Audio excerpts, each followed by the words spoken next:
मुझे मेरे दोस्तों के साथ नई नई जगह पर जाकर घूमना बहुत पसंद है और इसलिए मैं अपने दोस्तों के साथ घूमता रहता था।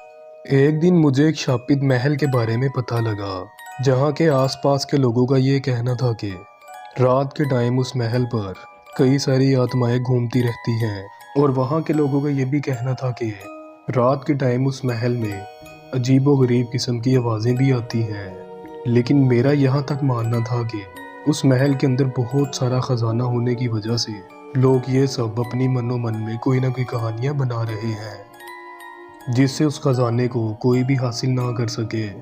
इससे पहले बहुत सारे लोगों ने उस महल के अंदर जाने की कोशिश की, लेकिन बाहर आया तो उनका मुर्दा शरीर। लेकिन इन सब बातों में कितनी सच्चाई है ये तो मुझे भी नहीं पता। उसके बाद मैं अपने दोस्तों के पास जाकर उस महल के बारे में बताने लगा। मेरी बात सुनकर मेरे सारे दोस्त उस महल में जाने के लिए मान गए। अगले दिन सारे दोस्त मिलकर उस महल में जाने के लिए निकल पड़े। वो खंडर महल बहुत ही दूर था, इसीलिए हम लोगों ने अपना अपना खाने का सामान लेकर आए थे। उस महल तक पहुंचते पहुंचते रात हो गई थी और आखिर में हम सारे दोस्त उस महल में पहुंच गए।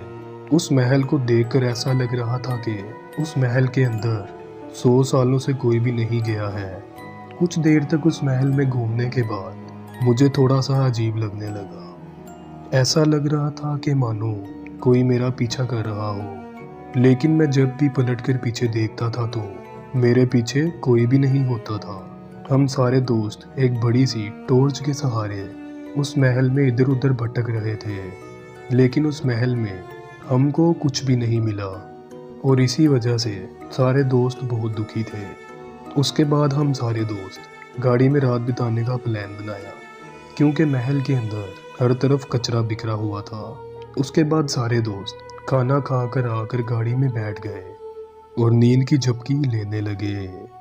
जैसे जैसे मेरी आंख लगने लगी, तभी महल के अंदर से किसी की जोर जोर से चीखने की आवाज़ सुनाई दी।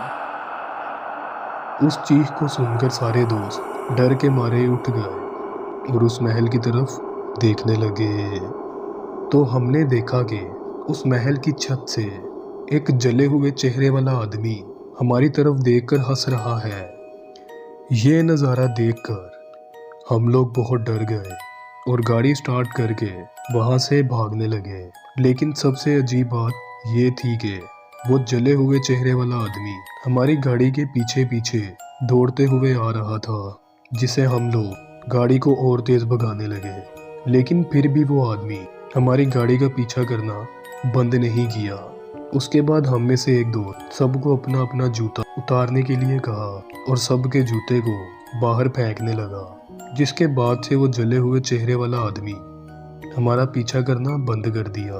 उसके बाद हम सारे दोस्त मिलकर अजय को पूछने लगे, तो अजय ने बताया कि मैं जब छोटा था तो मेरी दादी कहा करती थी कि कोई भी आत्मा अगर तुम्हारे पीछे पड़े तो अपना जूता उतार कर वहीं पर छोड़ देना, जिसके बाद से वो आत्मा तुम्हारा पीछा करना छोड़ देगी। दोस्तों, ये स्टोरी कैसी लगी मुझे नीचे कमेंट करके ज़रूर बताना। दोस्तों, अगर वीडियो अच्छा लगा हो तो वीडियो को लाइक करें, शेयर करें और इस चैनल को सब्सक्राइब करना बिल्कुल ना भूलना। तो दोस्तों, मिलते हैं अगले वीडियो में। तब तक के लिए अल्लाह हाफिज़।